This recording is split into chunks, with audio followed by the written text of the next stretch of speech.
नमस्कार दोस्तों, स्वागत है आपका सागर उत्सव अकेडमी में। आज हम एक्सरसाइज 7.2 का प्रश्न क्रमांक 1 हल करेंगे। प्रश्न क्रमांक 1 को हल करने से पहले हमें थोड़ा सा बेसिक पता होना चाहिए। बेसिक आपका ये है कि अगर जैसे कि हमने दो बिंदुओं के बीच की दूरी का सूत्र पढ़ा,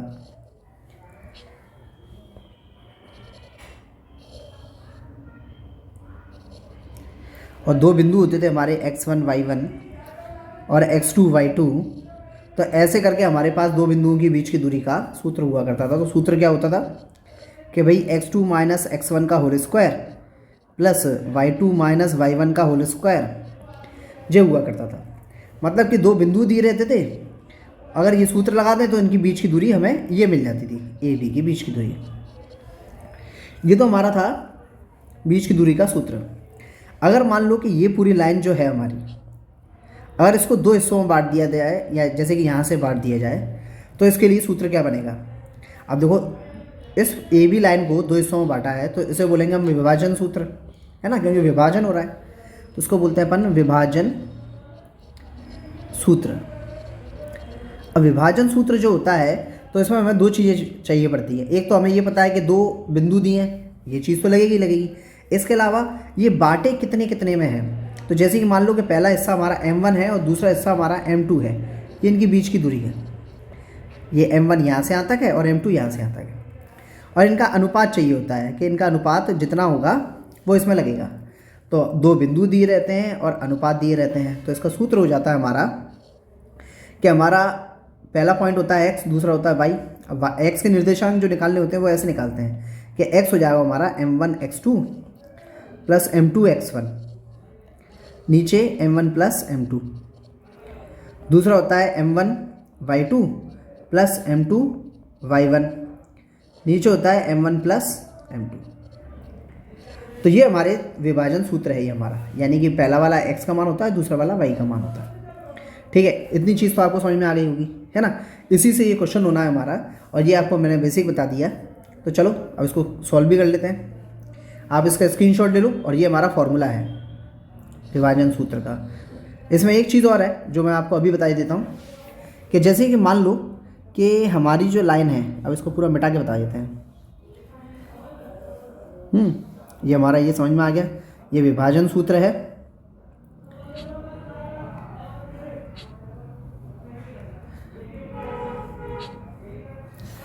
तो ये हमारा विभाजन सूत्र ये ले लिया मैंने, यहाँ से यहाँ उठा के रख दिया और ये मिटा दिया। अब विभाजन सूत्र तो ये हो गया। अब जैसे कि मैंने देखा कि पूरी एक लाइन है। अब जैसे कि मैंने बोला कि पहला वाला हिस्सा m1 है और दूसरा वाला हिस्सा m2 है। अगर क्या हो कि ये लाइन बिल्कुल बीचों बीच से कट जाए, यहाँ से कट जाए, और इसका m1 हिस्सा और m2 हिस्सा दोनों ही बराबर हो जाए, और पहला वाला x1 y1 तो है ही, दूसरा वाला x2 और y2 तो है ही, यानी कि पॉइंट तो हमें दो दिए रहेंगे, लेकिन m1 m2 बराबर हो जाए, तो ऐसे में इस विभाजन सूत्र को बोल देते हैं हम मध्य बिंदु। मध्य बिंदु इंग्लिश में बोल देते हैं इसे मिड पॉइंट। तो ये जब होगा तो हमारे पास क्या है कि m1 m2 दोनों बराबर हो गए, यानी कि दोनों बराबर हुए तो दोनों का मतलब क्या हो गया, 1। क्या होता है, जब बराबर होते हैं ना तो उसको 1 1 बोलते हैं। क्या बोलते हैं, 1 1। जब भी m1 m2 बराबर हों तो वो हमेशा 1 1 बन जाएंगे। तो ये हो गया 1 1। तो जहाँ पर m1 m2 हैं तो इसी सूत्र में देखिए क्या होगा, तो जो m1 है ये हो गया 1, और 1 को अपन लिखते नहीं है तो आएगा x2। फिर कितना लिखा है m2, m2 भी कितना है 1, तो 1 को अपन लिखते नहीं है, फिर आएगा अपना x1। नीचे क्या है m1 प्लस m2, तो पूरा सॉल्व करके लिख देता हूँ। m1 कितना है 1, फिर x1, m2 कितना है 1, फिर x1, नीचे 1 प्लस 1, दूसरा भी 1 y2, m2 कितना है 1 y1, नीचे कितना है 1 प्लस 1।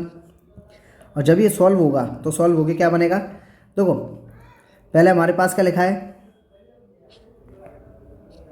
x2 लिखा था ये।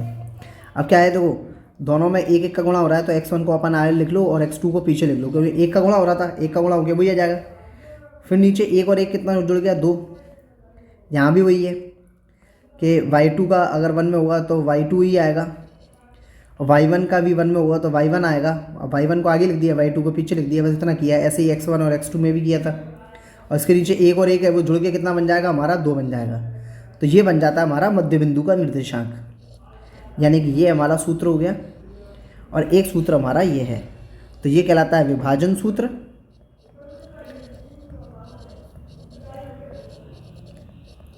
और ये कहलाता है मध्य बिंदु, है ना। ये हो गया हमारा विभाजन और मध्य बिंदु। तो ये आप इसका स्क्रीनशॉट ले लो, है ना। अब इस क्वेश्चन को करते हैं हम। तो हमारा क्वेश्चन बोलता है कि उस बिंदु के निर्देशांक ज्ञात कीजिए, यानी कोई बिंदु निकालना है जो बिंदुओं -1 और 4 - 3 को मिलाने वाले रेखाखंड को 2:3 के अनुपात में विभाजित करता है। तो उसने क्या बोला है कि उसके पास एक लाइन है जिसके बीच में 2 पॉइंट हैं हमारे। पहला है -1 और 7, और दूसरा है पॉइंट 4 - 3। ये हमारे पास 2 पॉइंट हैं। अब उसने ये बोला है कि -1 7 और 4 - 3 को विभाजित करने वाले उस बिंदु के निर्देशांक, इसका कैपिटल X कैपिटल Y बोल सकते हैं। तो उस बिंदु के निर्देशांक ज्ञात करने हैं जो इस रेखाखंड को 2:3 में विभाजित कर रहा है। इसका मतलब ये हुआ, तो हमने देखा हुआ है कि इसे कहते हैं क्या, विभाजन सूत्र। तो ये विभाजन करने वाला बिंदु है, तो ये लिख लिया हमने विभाजन सूत्र, है ना। यहाँ पर जो दोनों बिंदु दिए थे हमने वो भी लिख लिए, उनके x1 y1 x2 y2 लिख लिए हैं। अपन को m1 m2 रेशियो में रहता है, यानी कि अनुपात में रहता है, तो वो भी m1 m2 भी लिख दिए अपन ने, साथ में विभाजन सूत्र भी लिख दिया है। कुछ नहीं करना है, बस नाम मान रखो इसमें और ये हल हो जाएगा, ख़त्म कहानी। चलो मान रख देते हैं और इसे हल करते हैं।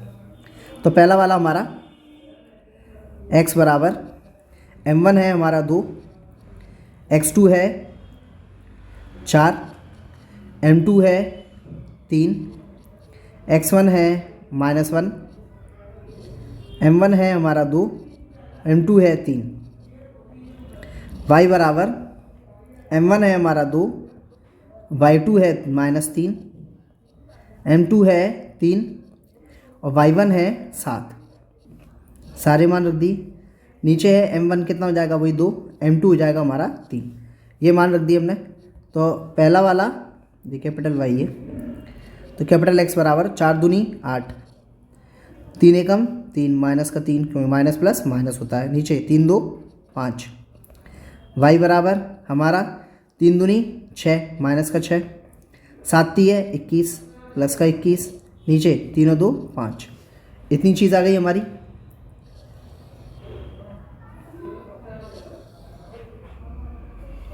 है ना। ये तो अपना मेथड था, तो इसको मिटा दो, इसकी कोई ज़रूरत नहीं है क्योंकि अपन ने समझ लिया है।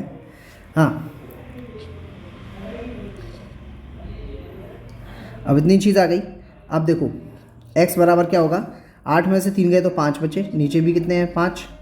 y बराबर 21 में से 6 गए तो अपने 15 बचे और नीचे है 5। 5 से काटें, 5 एकम 5, 5 एकम 5।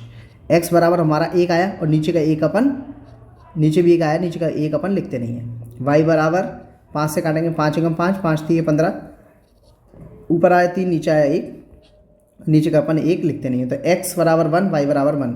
तो उसने बोला था कि उस बिंदु के निर्देशांक ज्ञात कीजिए, तो उस बिंदु के निर्देशांक यानी कि विभाजन बिंदु जो है अपना वो होगा 1 3, और यही हमारा उत्तर है। इसी के साथ हमारा प्रश्न क्रमांक 1 भी हल होता है। इसमें मैंने आपको इस पूरी एक्सरसाइज में जो भी बेसिक नॉलेज लगेगी यानी कि इसका इंट्रोडक्शन वो भी दे दिया है और प्रश्न क्रमांक 1 को भी हल कर लिया है। इसी के साथ साथ हमारा ये वीडियो समाप्त होता है। यदि आपको क्वेश्चन समझ में आया हो तो लाइक कीजिए, सब्सक्राइब कीजिए, और अगर इस क्वेश्चन में कोई डाउट है तो आप कमेंट बॉक्स में पूछ सकते हैं। धन्यवाद।